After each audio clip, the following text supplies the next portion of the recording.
మస్తే మామ దేవర చూసినా ఇప్పుడే బాగుంది సినిమా, బాగుంది. మరి అంత అనుకున్నంత హైప్ అయితే లేదు, బాగుంది సినిమా. అండ్ ఎన్టీఆర్ సీన్స్ మాత్రం అద్దరిపోయినాయి.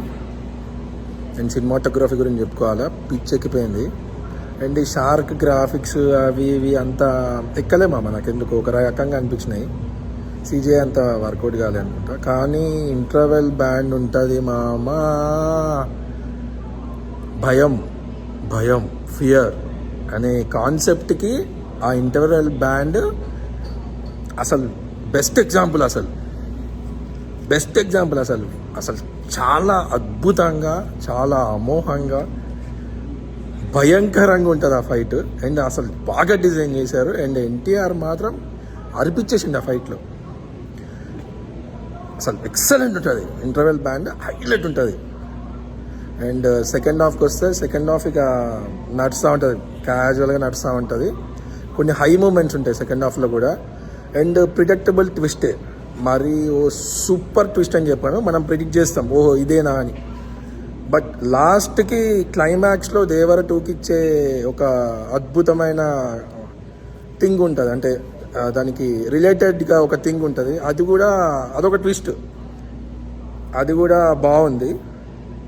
సెకండ్ హాఫ్లో మధ్యలో ట్విస్ట్ మనం ప్రిడిక్ట్ చేస్తాం, కానీ లాస్ట్ ట్విస్ట్ మనం ప్రిడిక్ట్ చేయలేం. ఓవరాల్గా సినిమా మాత్రం బాగుంది, చూడవచ్చు. ఎన్టీఆర్ వన్ మ్యాన్ షో అనుకోవచ్చు. జాహ్నీ కపూర్ని ఎందుకు పెట్టిండో అర్థం కాలేదు. ఇక హీరోయిన్ పెట్టాలి కాబట్టి పెట్టినట్టున్నాడు. ఒక స్టోరీ, భయాన్ని పుట్టించే స్టోరీ, భయంకరంగా, చాలా అద్భుతంగా బాగా తీసిండు మనోడు. అండ్ మధ్యలో మనకు కొంచెం బోరింగ్ కొడుతుంది సెకండ్ హాఫ్లో. ఫస్ట్ హాఫ్లో కూడా లైట్గా బోరింగ్ ఉంటుంది, కానీ హై మూమెంట్స్తో నడిపించేసిండు. అండ్ మన శ్రీకాంత్ క్యారెక్టర్ చాలా బాగుంటుంది. అండ్ ప్రకాష్ రాజ్ క్యారెక్టర్ అయితే అరిపించేస్తుంది. అండ్ ఇక మొత్తం వీళ్ళ క్యారెక్టర్ వైజ్ చెప్పుకుంటా వస్తే అందరి క్యారెక్టర్కి ఒక అద్భుతమైన రోల్ ఇచ్చిండు. బట్ హీరోయిన్స్కి అంత ఏం రోల్ ఉండదు.